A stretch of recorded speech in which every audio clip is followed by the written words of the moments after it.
حافظ موسیٰ نے بدستور اپنی جیب چوڑی کیے ہوئے کہا۔ ناصر مرزا کے ہاتھ موقع آ گیا، وہ مٹھی بھر بھر کر چھہارے نکال کر مسعود آفاقی کے دامن میں ڈالنے لگا، یہاں تک کہ اس کا دامن چھہاروں سے بھر گیا۔ اتنی دیر میں ساحل عمر ایک ٹرے کچن سے لے آیا، اس طرح وہ چھہارے ٹرے میں منتقل کر دیے گئے۔ سب حیران تھے کہ اتنی سی جیب سے اتنے ڈھیر سارے چھہارے کیسے نکل آئے۔ پھر حافظ موسیٰ نے ایک سفید چادر قالین پر بچھانے کے لیے کہا۔ ساحل عمر نے فوراً حکم کی تعمیل کی۔ جب سفید چادر قالین پر بچھ گئی تو حافظ موسیٰ صوفے سے نیچے اتر آئے۔ وہ آلتی پالتی مار کر اطمینان سے چادر پر بیٹھ گئے، پھر بولے، لاؤ بھائی لڑکی کو بلاؤ، وہ کہاں ہے، اسے کلمہ پڑھائیں، نکاح پڑھائیں اور اپنے گھر کو جائیں۔ جی اچھا۔ ساحل عمر یہ کہہ کر بیڈ روم کی جانب بڑھا کہ اتنے میں ٹیلی فون کی گھنٹی بجی۔ گھنٹی کی آواز سن کر حافظ موسیٰ کے کان کھڑے ہو گئے، ان کا چہرہ ایک دم سرخ ہو گیا۔ ساحل عمر ٹیلی فون کا ریسیور اٹھانے ہی والا تھا کہ حافظ موسیٰ چیخ اٹھے، نہیں ریسیور نہ اٹھانا۔ حافظ موسیٰ کی آواز اس قدر درجدار تھی کہ ساحل عمر کا ہاتھ ریسیور پر جمع رہ گیا۔ اس نے بڑی حیرت سے حافظ موسیٰ کی طرف دیکھا، ان کا چہرہ ابھی تک غصے سے سرخ تھا۔ ٹیلی فون کی گھنٹی اب بھی بج رہی تھی، لیکن ساحل عمر ٹیلی فون سے دور ہو چکا تھا۔ 6-7 گھنٹیوں کے بعد ٹیلی فون خاموش ہو گیا، پورے گھر پر ایک سناٹا سا طاری تھا۔ چند لمحوں بعد حافظ موسیٰ کے چہرے پر تبدیلی آئی، وہ تھوڑا سا مسکرائے، پھر بولے، ہاں بھائی جلدی کرو، لڑکی کو لے آؤ، اسے وضو کروا کر لانا۔ جی بہتر، ساحل عمر نے کہا۔ اس کے دل میں سوال مچل رہا تھا، وہ پوچھنا چاہ رہا تھا کہ کس کا فون تھا اور انہوں نے ریسیور اٹھانے سے کیوں منع کر دیا، لیکن اس میں ہمت نہ ہوئی یہ سوال کرنے کی۔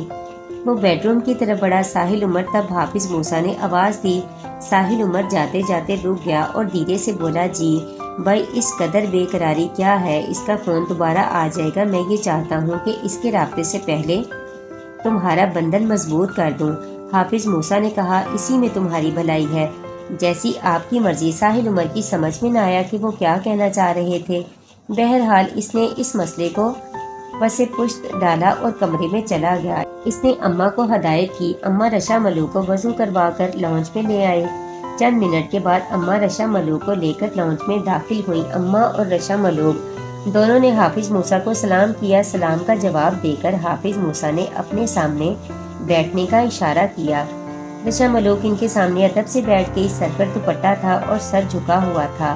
حافظ موسیٰ نے اچانک ادھر ادھر گردن گھمائی جیسے کسی کی آمد کا احساس ہوا ہو، پھر وہ گویا ہوئے، ساحل عمر گھر کا دروازہ کھول دو، ہوا آنے دو بھائی۔ حافظ موسیٰ دروازہ باہر کا کھولو یا اندر کا؟ ساحل عمر نے وضاحت چاہی۔ بھائی اندر کا دروازہ کھلنا زیادہ بہتر ہے، حافظ موسیٰ نے اپنے مخصوص انداز میں جواب دیا۔ ساحل عمر نے اپنے گھر کا مین دروازہ کھول دیا اور پھر ان کے پاس آ کر بیٹھ گیا۔ ہاں رشا ملوک۔ اب وہ رشا ملوک سے مخاطب ہوئے۔ اپنا نام سن کر رشا ملوک نے اپنی پلکیں اٹھائیں، ایک لمحے کو حافظ موسیٰ کو دیکھا اور پھر آنکھیں جھکا لیں۔ رشا ملوک، جو پوچھو اس کا جواب دیتی جاؤ، سوال کا جواب دینے میں تم مکمل طور پر آزاد ہو۔ حافظ موسیٰ نے کہا، میں یہ پوچھنا چاہتا ہوں، کیا تم اپنی مرضی سے ساحل عمر کے ساتھ آئی ہو؟ جی بالکل، رشا ملوک نے بلا جھجک جواب دیا۔ تم جانتی ہو کہ ساحل عمر کا مذہب کچھ اور ہے، تم لوگوں کا عقیدہ کچھ اور۔ میں جانتا ہوں کہ تم لوگ وقت کے ماننے والے ہو، ہمارے ہاں موت اور زندگی کا وقت مقرر ہے، نہ ایک لمحہ پہلے نہ ایک لمحہ بعد۔ وقت پر اللہ کی حکمرانی ہے، اس کی مرضی کے بغیر ایک پتہ بھی نہیں ہلتا۔ اس بستی میں جو ہوا سو ہوا، وہاں کا قانون کچھ اور ہے، یہاں کا قانون کچھ اور ہے۔ یہاں تمہاری شادی اس وقت تک نہیں ہو سکتی جب تک تم اپنے شوہر کا مذہب اختیار نہ کر لو۔ میں تم سے سوال کرتا ہوں، کیا تم اپنے شوہر کا مذہب اختیار کرنے پر خوشی سے راضی ہو؟ جی بہت خوشی سے۔ رشا ملوک نے اس مرتبہ بھی جواب دینے میں ایک لمحہ نہ لگایا۔ تمہارا نام بھی تبدیل ہوگا، تمہارا نیا نام عذرا ہوگا، چاہے عذرا ملوک چاہے عذرا ساحل، جو تمہیں پسند ہو۔ حافظ موسیٰ نے کہا، عذرا ساحل۔ رشا ملوک نے اپنا نام منتخب کرنے میں ذرا دیر نہ کی۔ ماشاءاللہ، حافظ موسیٰ نے خوشی کا اظہار کیا۔ چلو بس اب پڑھو بسم اللہ۔ تب حافظ موسیٰ نے اسے اللہ کے آخری مذہب کے بارے میں بنیادی معلومات فراہم کی اور پھر کلمہ پڑھا کر اسے دائرہ اسلام میں لے آئے۔ حافظ موسیٰ سمیت سب نے عذرا ساحل کو مبارکباد دی۔ اس کے بعد حافظ موسیٰ نے نکاح پڑھا کر انہیں ازدواجی بندھن میں باندھ دیا۔ اپنے کرتے کی جیب میں ہاتھ ڈال کر 2 چھہارے نکالے، ایک ساحل عمر کو دیا، دوسرا عذرا ساحل کے ہاتھ پر رکھا۔ ساحل عمر نے چھہاروں سے بری ٹرے ان کے سامنے رکھی۔ حافظ موسیٰ نے ایک چھہارا اٹھا کر منہ میں ڈال لیا۔ پھر سب نے ساحل عمر کو مبارکباد دی۔ اس مبارک سلامت کے شور میں ساحل عمر اور عذرا پر اچانک پھولوں کی پتیاں برسنے لگی۔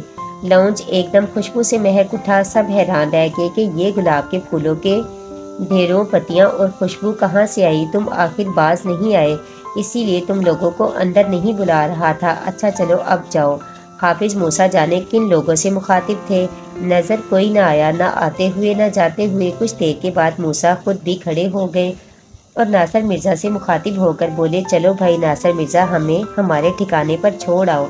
حافظ موسیٰ، ایسا کیسے ہو سکتا ہے؟ آپ کو کھانا کھلائے بغیر نہیں جانے دیں گے؟ ناصر مرزا نے فوراً کہا، ارے نہیں بھائی، اتنا وقت نہیں ہے میرے پاس، میری جان کو 100 بکھیڑے ہیں، اب میں چلوں گا۔ اچھا بھائی ساحل عمر، اللہ حافظ، تم ناصر مرزا کو لے کر میرے پاس آنا، اور ہاں، سمار ملوک کی اس تلوار کا خاص خیال رکھنا، اس کے پیچھے چور لگیں گے، اس کی حفاظت تم پر لازم ہے۔ ٹھیک ہے، میں چلتا ہوں۔ اتنی دیر میں عذرا ساحل بھی کھڑی ہو چکی تھی۔ اس نے دھیرے سے کہا، حافظ صاحب، اللہ حافظ، اللہ تمہارے نصیب اچھے کرے۔ یہ کہہ کر انہوں نے عذرا کے سر پر دھیرے سے ہاتھ رکھا اور دروازے کی طرف بڑھے۔ چلو بھائی ناصر مرزا، ٹیلی فون کی گھنٹی بجی تو ساحل عمر کی نظر دیوار پر پڑی۔ 11:05 ہوئے تھے۔ وہ لوگ رات کا کھانا کھا کر خوش گپیوں میں مصروف تھے۔ ان دونوں کے ساتھ اماں بھی ڈائننگ ٹیبل پر موجود تھی۔ اماں کی خوشی دیکھنے کے لائق تھی۔ وہ عذرا ساحل کو 3 دن سے بار بار اس کی طرح دیکھتی تھی جیسے اسے پہلی بار دیکھ رہی ہوں۔ ان میں جان پڑ گئی تھی، وہ اس پر نہال ہوئی جاتی تھی۔ ان کی ساری بیماری کافور ہو گئی تھی۔ اب وہ گھر میں اس طرح دوڑی پھر رہی تھی جیسے ان کے اندر کوئی پاور ہاؤس اسٹارٹ ہو گیا ہو۔ عذرا بھی ان کی اس نچھاور ہونے والی محبت سے خاصی متاثر ہوئی تھی۔ وہ اماں کو اپنے پاس ہی بٹھائے رکھتی تھی۔ اماں اسے دن بھر نت نئے قصے سناتی رہتی تھی۔ کبھی وہ ساحل عمر کے بچپن کے قصے سناتی رہتی تھی، کبھی وہ اسے ساحل کے والدین کے بارے میں بتاتی۔ غرض عذرا کے لیے اس وقت اماں معلومات کا خزانہ ثابت ہو رہی تھی، اور آج تو اماں کی خوشی کا کوئی ٹھکانہ ہی نہ تھا۔ انہیں رشا ملوک کے بارے میں زیادہ معلومات نہ تھی کہ وہ کون تھی، کہاں سے آئی تھی، نہ ہی اس سلسلے میں ان کے ذہن میں کوئی تجسس تھا۔ انہیں تو ساحل عمر کی دلہن درکار تھی، سو وہ انہیں میسر آ گئی تھی۔ حافظ موسیٰ نے اسے دائرہ اسلام میں لا کر اور نکاح پڑھا کر اضافی خوشیاں بخش دی تھی۔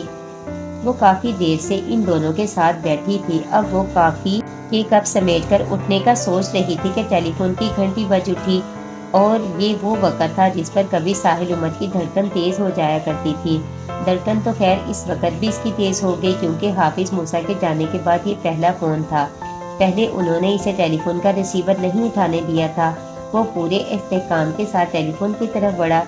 اس نے ریسیور اٹھایا اور اپنے مخصوص انداز میں بولا، جی۔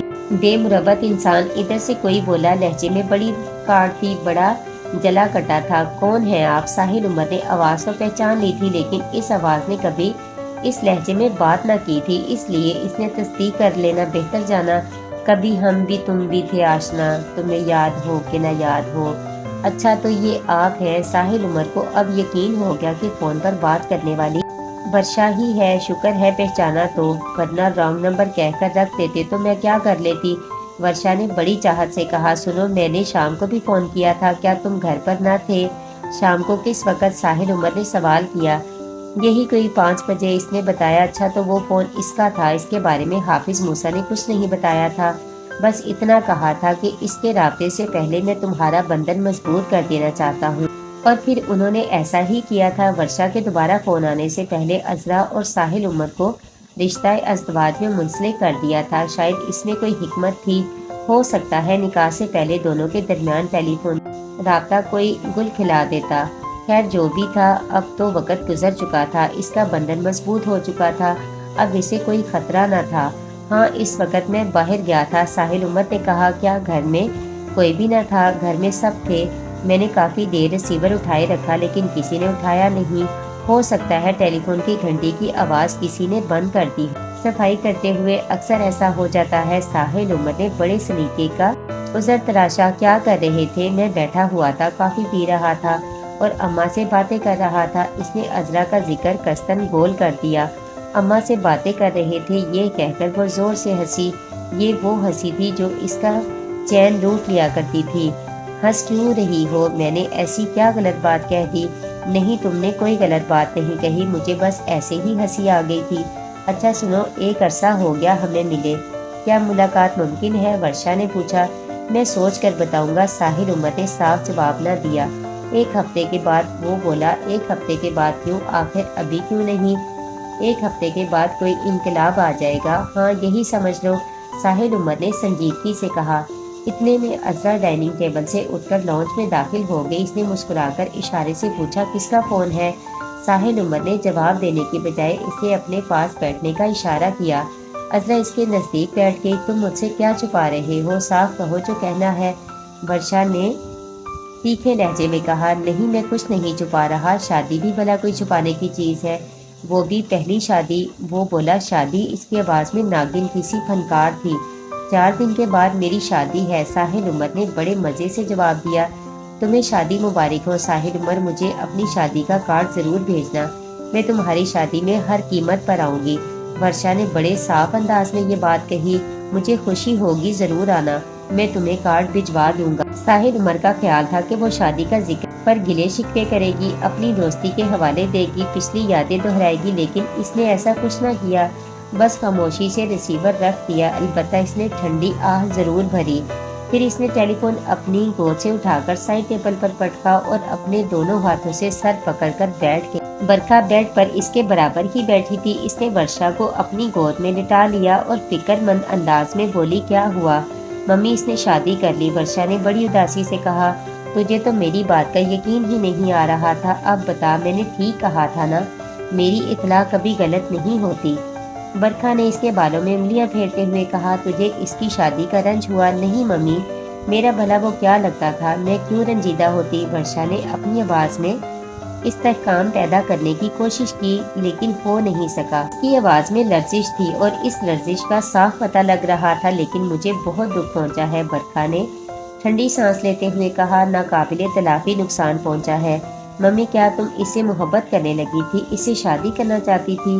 نہیں، ایسی تو کوئی بات نہیں، برکھا جلدی سے بولی۔ وہ ورشا کا سوال سن کر پریشان ہو گئی۔ میں تو اس کی بلی دینا چاہتی تھی اور بلی کے بدلے مانا کو حاصل کرنا چاہتی تھی، اس لیے میں نے تجھے اس کے پیچھے لگایا تھا تاکہ تو گھیر کر اسے میرے پاس لے آئے، اور میرے اس مقصد کو تو اچھی طرح جانتی ہے۔